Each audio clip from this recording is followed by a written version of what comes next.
Véritable success story de la radio Espace Guinée, les grandes gueules, détentrices des meilleurs scores radio en Guinée, de la meilleure émission talk show, a donné le créneau horaire du départ au bureau et du retour à la maison, récoltant depuis des années consécutives le titre d'émission la plus écoutée en Guinée, toutes catégories confondues. Un grand total de plus de 5 millions d'auditeurs ont été fidèles au talk show Les GG, diffusé jour après jour sur toutes les stations du réseau Adafo Média de 9h à 10h30, un exploit qui restera longtemps dans les annales de la bande FM en Guinée. Le 8 mars de chaque année est mis à profit pour évaluer et célébrer les avancées des droits des femmes rendues officielles en 1977 par les Nations Unies dans le sillage des luttes féministes. Les objectifs liés à cette célébration sont loin d'être atteints.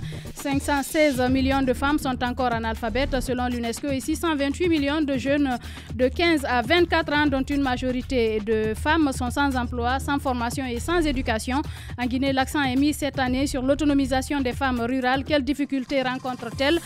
Pour répondre à cette question, nous avons comme invité Madame Mawa Kourouma. Elle est entrepreneure, elle est avec nous dans ce studio, mais aussi nous allons appeler la directrice nationale de la promotion féminine de l'enfance et du genre pour nous expliquer davantage l'aide qui est apportée à toutes ces femmes. On va dire bonjour à notre invitée. Bonjour madame. Bonjour. Bienvenue. Merci. Alors, nous voudrions partager avec vous votre expérience de femme entrepreneur. Depuis quand êtes-vous entrepreneur et comment cela se passe pour vous? Bon, ça fait très longtemps que je suis dans l'entrepreneuriat. J'ai eu mon agrément en 2007, mais bien avant que ça, j'étais dans le travail. Oui. Allez-y. Dans quel domaine vous entreprenez? Je suis dans BTP. D'accord. Oui. Alors, dites-nous, est-ce qu'en tant que femme, même pas en tant que femme, en tant que Guinéenne, aujourd'hui vous entreprenez, comment les choses se passent pour vous? Est-ce que jusque-là, depuis que vous avez commencé, vous enregistrez de grosses difficultés qui vous empêchent aujourd'hui de venir à bout de vos projets? Comment se présentent les choses pour vous? Bien sûr, il y a beaucoup de difficultés dans l'entrepreneuriat, surtout nous les femmes. C'est pas facile d'avoir le contrat en tant que femme. Des fois, ils minimisent notre expérience. Alors, expliquez-nous, c'est important parce que l'entrepreneuriat aujourd'hui, c'est une donne vers laquelle beaucoup de personnes se tournent. Oui. Quels sont les freins parce que vous êtes femme? Oui. Expliquez-nous comment vous vivez cette discrimination. Vous dites que vous avez des difficultés parce que vous êtes femme. Oui. Pourquoi C'est pas très facile d'avoir le contrat parce que c'est un milieu qui est très très difficile. On est avec les hommes. Des fois, bon, en tant que femme, on peut minimiser tes expériences. Est-ce que c'est une question de moyens? Bon, pas une question de moyens parce que, par exemple, s'il y a la soumission, s'il y a DAO, tout le monde peut acheter, on peut chercher les kits sociaux, kits fiscaux. Bon, si tu n'as pas de moyens, tu ne peux pas chercher tout ça là. J'ai vu par exemple un des contrats que vous avez pu décrocher, un bas-fond que vous avez réussi à aménager à Cancan. Ça a marché pour ce bas-fond-là, mais un autre contrat qui peine encore à être financé. Pourquoi, à votre avis, l'autre peine à être financé? Pourquoi c'est bloqué? Et vous avez été victime même d'arnaque parce que vous avez été dans tellement de difficultés que vous vous êtes rendu du côté de Sékou Touréa parce que vous vouliez qu'on vous facilite, en tout cas, savoir quels sont les chemins à entreprendre pour avoir une certaine facilité. On vous a demandé de l'argent. Malheureusement, la personne a disparu et vous n'avez pas pu obtenir gain de cause. Oui, bien sûr. Racontez-nous cela. Les images que vous avez, j'ai travaillé ça à Cancan, la préfecture de Cancan, la préfecture de Tokounou, à 10 km de Tokounou centre même. Le bas-fond s'appelait Frankouma. J'ai aménagé là-bas 20 hectares. Bon, très heureusement, mon travail là a été bien réussi. Si vous avez vu le film, même il y a des paysans même qui ont parlé là-bas. Ils ont dit que le lieu a fait 10 à 15 ans sans cultiver. Mais grâce au bon Dieu, on est parti là-bas, on a pu satisfaire les paysans. Bien. Oui. Alors, les difficultés que vous rencontrez? Alors, madame, vous avez été victime d'arnaque même dans cette démarche, dans cette volonté de vouloir faire dans vos projets d'entrepreneuriat et autres. Alors, qu'est-ce qui vous a poussé peut-être à aller jusque-là? Qu'est-ce qui vous a conduit à Oui, parce que j'aime mon travail, j'aime le métier là. Depuis fort longtemps, ça fait 7 années, 12 ans, je suis dans l'entrepreneuriat. Mais vous-même, vous savez qu'une entreprise a 3 à 4 ans sans voir de travail, c'est très difficile. Comment tu peux... C'est justement pourquoi je voulais demander à madame. Elle dit qu'elle a eu son agrément en 2007. Et aujourd'hui, ça fait quand même 10 ans que vous êtes entrepreneur. Dites-nous quels sont les chiffres aujourd'hui. Combien de contrats avez-vous décroché? Si ce n'est pas facile, et à chaque fois, il y a des cas de j'ai commencé avec la sous-traitance bien avant que j'aie mon agrément. J'ai fait la sous-traitance avec les grandes entreprises qui sont sur place à Conakry ici, des entreprises internationales comme Anko 5 que tout le monde connaît, la Rosmo, le compagnie sahélienne CSI Agbesia. Ça veut dire que vous-même, vous n'avez pas obtenu de marché directement vous-même. Combien en 10 ans? J'ai eu un marché avec la SEG, la Sotelgui, et avec le ministère de l'Agriculture. Yes. L'aménagement que je viens de faire. Madame Yero a parlé d'arnaque tout à l'heure. Vous avez été victime d'arnaque. Et pourquoi avez-vous cru à ces gens-là pour leur donner de l'argent pour satisfaire vos... je ne sais pas, ou pour vous permettre de décrocher quelque chose? Pourquoi n'avez-vous pas voulu aller légalement? C'est pas très facile d'avoir aller voir directement au patron s'il n'y a pas quelqu'un devant toi, c'est pas facile. Tout ça là, ça fait partie de notre travail. Tu peux perdre beaucoup de choses, mais si Dieu te donne un contrat, tu peux rattraper tout ça là, ça fait partie du métier. Alors, ces derniers temps, là où ça corse réellement, est-ce que vous avez réussi à rencontrer la ministre de l'Agriculture, par exemple, ou le ministère de l'Action sociale, parce qu'il y a quand même des fonds, je crois, avec les MUFA pour accompagner un peu les femmes qui sont dans l'entrepreneuriat? Oui, le ministre qui était là-bas, Madame Sultan, quand j'ai fini mon premier contrat, l'aménagement, je suis partie me présenter à lui. Il a bien dit qu'il entend parler le nom d'une femme vers Kankan là-bas, qui a bien travaillé. Je lui ai dit oui, c'est moi, madame. Il a appelé le directeur national du général. Lui, il a confirmé. Après, une deuxième fois, je suis partie prendre le rendez-vous aussi. Je suis partie ce jour-là avec mon contrat qui n'est pas financé. Là, je l'avais montré. Il dit que oui, il a vu que mais dans ce temps-là, tous ces programmes qui sont là-bas, que c'est concentré au programme de Koundia. Le grand bafon que les Sinois ont aménagé là-bas, que tous les programmes sont concentrés là-bas, quand même, ils sont en train de plaider partout, que dès qu'il y a une occasion, qu'ils vont penser à moi.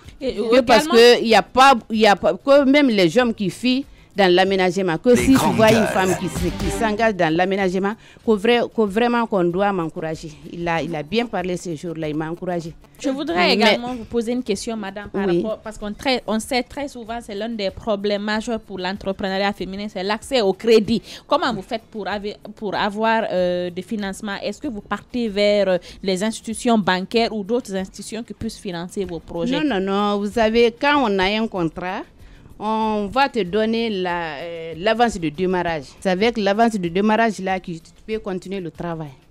Et quelles sont vos relations aujourd'hui avec l'institution en charge des marchés publics qui donne les marchés aux entreprises? Bon, pas comme ça. Je rappelle qu'on n'arrive pas à joindre Madame Marie Touré. On aurait vraiment aimé la voir pour savoir qu'est-ce que le département fait réellement pour ces femmes.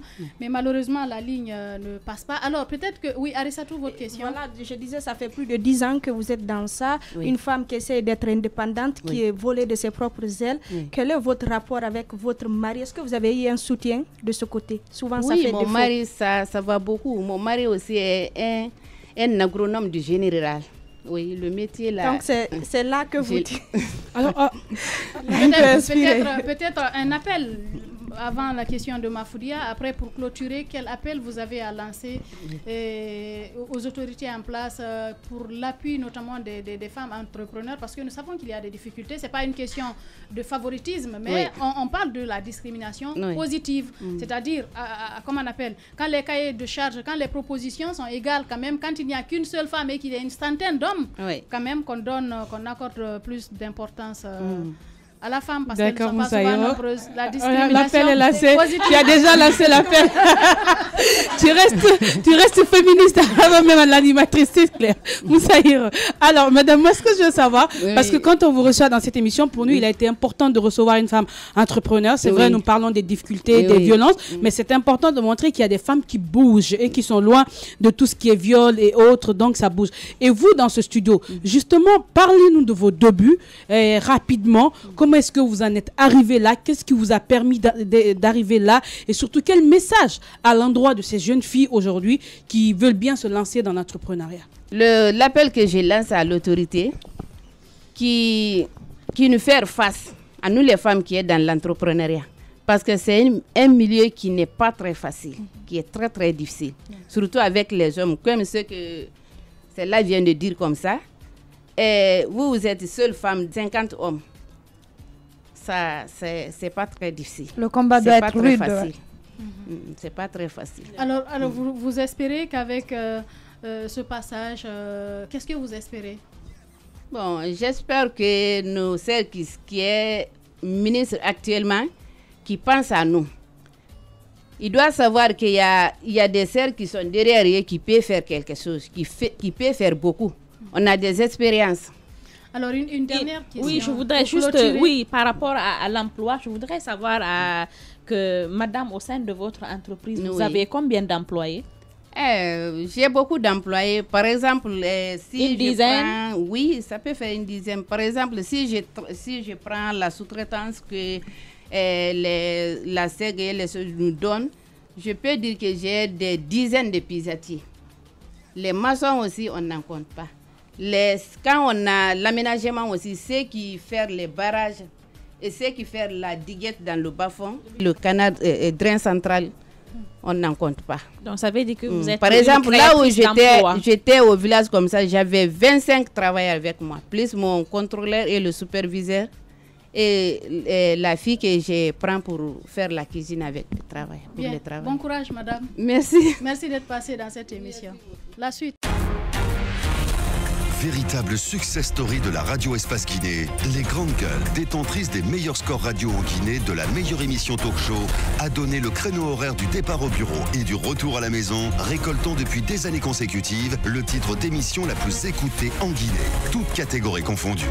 Un grand total de plus de 5 millions d'auditeurs ont été fidèles au talk show Les GG, diffusé jour après jour sur toutes les stations du réseau Adafo Média de 9h à 10h30, un exploit qui restera longtemps dans les annales de la bande FM en Guinée. Alors, on a écouté madame, cette dame qui est entrepreneur, qui se bat du mieux qu'elle peut, mais avec des difficultés à Diatoulaye. Oui, avec des difficultés. Aujourd'hui, je sais que le domaine de l'entrepreneuriat, il est très compliqué, très rude, mais encore plus dur pour les femmes. Parce qu'elle a dit quelque chose de très important. Aujourd'hui, pour les marchés, pour les contrats, on a tendance à minimiser les compétences des femmes. On a tendance, dès que c'est une femme qui est derrière, on sous-estime, on dit que non, c'est une femme, elle n'est pas capable de l'assumer, elle n'est pas capable d'assurer. C'est comme ça que ce sont ce genre de difficultés que rencontrent les femmes, ce sont ces spéculations, ce sont ces stéréotypes dont elles sont victimes qui poussent à freiner ce qu'elles ont envie de développer. Il n'y a pas qu'elles, il y en a beaucoup d'autres femmes qui sont dedans. Vous êtes deux femmes dans un groupe de 50 personnes pour postuler et pourtant dans leur appel d'offres et autres, ils encouragent souvent les jeunes et les femmes, mais en réalité ce n'est pas le cas. Ce n'est pas le cas parce que dans le traitement des dossiers, c'est souvent quand vous apportez vos dossiers, au lieu de vous tester à l'œuvre, on vous colle cette étiquette de femme, de préjugés pour vous dire non, que c'est une femme et elle ne sera pas capable. Et il faut que cela s'arrête. Il faut juger les gens selon leurs compétences. Il faut que la donne change, mais il faut absolument. On va continuer donc l'émission. On va prendre Madame Fatouma Tasso. Elle est conseillère fistule à l'hôpital régional de l'Abbé. Elle est en direct, Mafoudi. Les grandes gueules. Bienvenue chez nous. Alors, nous parlons ce matin des fistules obstétricales. C'est vrai qu'aujourd'hui, en Guinée, quand vous posez la question à beaucoup de personnes, surtout à Conakry, peu de personnes savent de quoi il s'agit. Donc, dites-nous brièvement, c'est quoi une fistule obstétricale et qu'est-ce qui provoque cette maladie? Bon, la fistule obstétricale, c'est une communication anormale entre la vessie et le vagin, ou entre le rectum et le vagin, entre les deux et le vagin, suite à un accouchement difficile. Allô? Au-delà des accouchements, madame, est-ce qu'il y a d'autres également causes, d'autres facteurs qui aggravent les fistules obstétricales ou qui les provoquent? Oui, il y a d'autres facteurs. Il y a des fistules traumatiques qui sont dues, par exemple, à des chutes sur des troncs d'arbres ou bien à des viols. Ça, c'est des fistules traumatiques. Il y a des fistules pathologiques provoquées des fois par des cancers. Donc, il y a plusieurs types de fistules, mais la fistule la plus fréquente, c'est la fistule obstétricale. Victimes, justement, est-ce qu'on peut avoir une idée du nombre de victimes que vous recevez à l'unité de l'AB? Nombre de fistules? Le nombre de victimes que vous recevez à l'unité de l'AB, le nombre de victimes que vous prenez en charge? Elles sont très, très nombreuses. Là où je me trouve, je n'ai pas les statistiques en place parce que je ne suis pas au bureau, mais de toutes les façons, elles sont très, très nombreuses.